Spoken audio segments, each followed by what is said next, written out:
नमस्कार दोस्तों, मैं हूं आशुतोष और आप देख रहे हैं खूनी किस्सा। यहां हम आपको सुनाते हैं सच्ची घटनाओं पर आधारित खौफनाक कहानियां, जहां प्यार, धोखा और खून सब एक ही कहानी में मिल जाते हैं। आज की कहानी है बिहार के समस्तीपुर जिले की। साल है 2025 और गांव है लघुनिया रघुकुंड, जो मुफस्सिल थाना क्षेत्र के अंदर आता है। यहीं सोनू झा अपने परिवार के साथ रहते थे। करीब 8 साल पहले यानी 2017 में उनकी शादी हुई थी अस्मिता झा से, जो घटहो थाना क्षेत्र के माधो बिशनपुर गांव की रहने वाली थी। शादी के शुरुआती दिन अच्छे थे, लेकिन कुछ समय बाद पति पत्नी के बीच झगड़े शुरू हो गए। हालत इतनी बिगड़ गई कि दोनों परिवारों के बीच पंचायत बिठानी पड़ी। पंचायत में समझौता हुआ और दोनों ने एक बॉन्ड पेपर पर हस्ताक्षर भी किए। समझौते के बाद उनके 2 बच्चे हुए। सोनू की उम्र करीब 30 साल थी और वह ई रिक्शा चलाकर अपने परिवार का गुजारा करते थे। लेकिन 26 जुलाई 2025 की सुबह अस्मिता झा ने अचानक शोर मचाना शुरू किया। उनका कहना था कि उनके पति सोनू झा की मौत करंट लगने से हो गई है। शोर सुनकर सोनू के पिता टुनटुन झा कमरे में पहुंचे। जो उन्होंने देखा उसने उनके होश उड़ा दिए। कमरे की दीवार पर खून के छींटे थे, बिस्तर खून से सना हुआ था और सोनू का शव जमीन पर पड़ा हुआ था। उसकी आंखें सूजी हुई थी। पीठ पर डंडे से पिटाई के करीब 10 से 15 निशान साफ साफ नजर आ रहे थे। टुनटुन झा को तुरंत समझ आ गया कि मौत करंट से नहीं बल्कि हत्या से हुई है। उन्होंने तुरंत पुलिस को सूचना दी।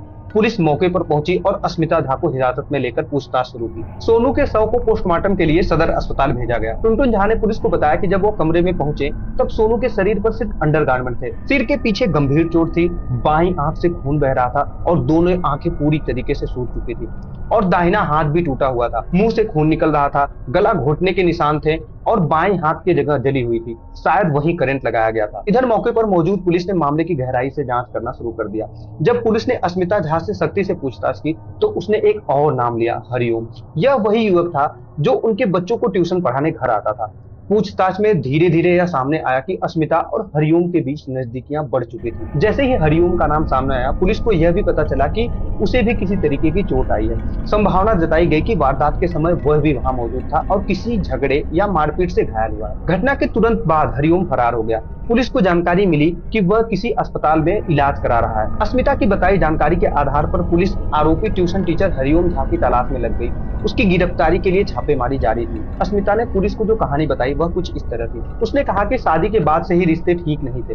सोनू शराब का आदी था और नशे में आए दिन घर में झगड़े करता था। अस्मिता ने कई बार उसे समझाया, लेकिन उसने शराब पीना नहीं छोड़ा। इन्हीं झगड़ों की वजह से अस्मिता कई बार नाराज होकर अपने मायके चली जाती थी। हर बार दोनों परिवारों के बीच पंचायत बैठती और तब जाकर वह ससुराल लौटती। अस्मिता की सास की मौत पहले ही हो चुकी थी। घर में सिर्फ टुनटुन झा थे, जो दरवाजे के पास वाले छोटे कमरे में रहते थे। घर के अंदर जाने के लिए ससुर के कमरे के बाद एक ग्रिल लगी रहती, जो हमेशा लॉक रहती थी। उसकी चाबी सिर्फ अस्मिता और सोनू के पास होती थी। करीब 1 साल पहले हरिओम झा नाम का युवक उनके बच्चों को ट्यूशन पढ़ाने घर आने लगा। उसके बदले अस्मिता झा उसे हर महीने 1500 रुपए देती थी। एक बार सोनू ने गुस्से में अस्मिता से मारपीट की थी। उसके चेहरे पर सूजन आ गई थी। उस दिन जब हरिओम उसके घर आया, उसने उसकी हालत देखी और वजह पूछी। अस्मिता ने अपने साथ हो रहे घरेलू झगड़ों और मारपीट के बारे में उससे खुलकर बताया। हरिओम ने उसकी बातों पर हमदर्दी जताई। इसके बाद वह कभी कभी फोन पर उससे हालचाल पूछने लगा। धीरे धीरे यह बातें अस्मिता को अच्छी लगने लगी। उसे हरिओम का ध्यान और फिक्र पसंद आने लगा। कुछ समय बाद अस्मिता खुद ही हरिओम की तरफ आकर्षित हो गई। जब हरिओम की तरफ से भी सकारात्मक प्रतिक्रिया मिली तो दोनों के बीच नजदीकियां बढ़ती गईं और फिर उनके बीच शारीरिक संबंध भी बन गए। करीब 6 महीने पहले एक रात अस्मिता अपने प्रेमी हरिओम के साथ कमरे में थी। दोनों घर में अकेले थे। रात करीब 1:30 बजे सोनू नशे की हालत में ई रिक्शा चलाकर घर लौटा। उसे घर में आने की भनक न तो अस्मिता को लगी और ना ही हरिओम को। सोनू सीधे कमरे में पहुंचा और वहां का नजारा देखकर दंग रह गया। उसने अपनी पत्नी और हरिओम को आपत्तिजनक हालत में देख लिया। गुस्से में उसने दोनों को फटकारा और उसी वक्त हरिओम को घर से निकाल दिया। अगले ही दिन उसने बच्चों का ट्यूशन भी बंद करा दिया ताकि हरिओम दोबारा घर ना आ पाए। लेकिन इस घटना के बाद भी अस्मिता हार नहीं मानी। उसने सोनू से छिपाकर हरिओम को फिर से घर बुलाना शुरू कर दिया। अब वह उसे पिछले दरवाजे से अंदर बुलाती थी, जब ससुर अपने कमरे में सोते और सोनू बाहर काम पर होता। धीरे धीरे उनका रिश्ता फिर से पहले जैसा हो गया। यही नजदीकी आगे चलकर एक खौफनाक वारदात में बदल गई। अस्मिता ने घटना के करीब 10 दिन पहले अपने दोनों बच्चों को मायके भेज दिया था। अब वह घर में अकेली रह रही थी। इसी बीच उसने हरिओम को रात में घर बुलाना शुरू कर दिया। दोनों घंटों साथ रहते, हंसी मजाक करते और मजे में वक्त बिताते। 25 जुलाई की रात अस्मिता के मुताबिक सोनू शराब पीकर घर आया, उसने खाना खाने से मना कर दिया और सीधे कमरे में चला गया। बेटी दूसरे कमरे में थी। सोनू ने पहले जबरदस्ती उसके साथ संबंध बनाए, करीब 10 मिनट बाद दोबारा कहा तो उसने मना कर दिया। इसके बाद सोनू मारपीट करने लगा और गाली देने लगा। अस्मिता ने पीछे से चाय की केतली से उसके सिर पर वार कर दिया। सोनू जमीन पर गिर गया और खून बहने लगा। इसके बाद उसने हरिओम को फोन किया। हरिओम आया, दोनों में फिर मारपीट हुई, सिर दीवार से टकराया, केतली और डंडे से वार हुए।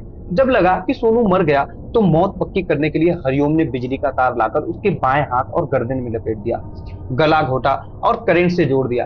करीब 5 मिनट तक छटपटाने के बाद सोनू शांत हो गया। लेकिन पुलिस को यह कहानी अधूरी लगी। दोबारा सख्ती हुई और सच सामने आया। असल में उस रात अस्मिता और हरिओम साथ थे। सोनू अचानक आ गया और दोनों को रंगे हाथ पकड़ लिया। झगड़ा हुआ, हरिओम ने बुरी तरह पीटा, गला घोटा और करंट से हत्या कर दी। पति की लाश पास में पड़ी थी, लेकिन दोनों को कोई डर नहीं था। करीब 2 घंटे तक घर में रहे और इसी दौरान फिर से संबंध बनाए। सुबह 4 बजे हरिओम चला गया। सुबह अस्मिता ने शोर मचाए, लेकिन ससुर ने सच्चाई देख ली। पुलिस आई, अस्मिता गिरफ्तार हुई और हरिओम अब भी फरार है, लेकिन पुलिस को यकीन है कि वह जल्दी पकड़ा जाएगा। दोस्तों, यह थी आज की खौफनाक सच्ची घटना। अगर आपको खूनी किस्सा की ये कहानियां पसंद आती हैं तो चैनल को सब्सक्राइब करें, वीडियो को शेयर करें और बेल आइकन दबाएं ताकि अगली सच्ची कहानी सबसे पहले आप तक पहुंच सके। मैं हूं आशुतोष और मिलते हैं अगले एपिसोड में एक और खूनी किस्सा के साथ।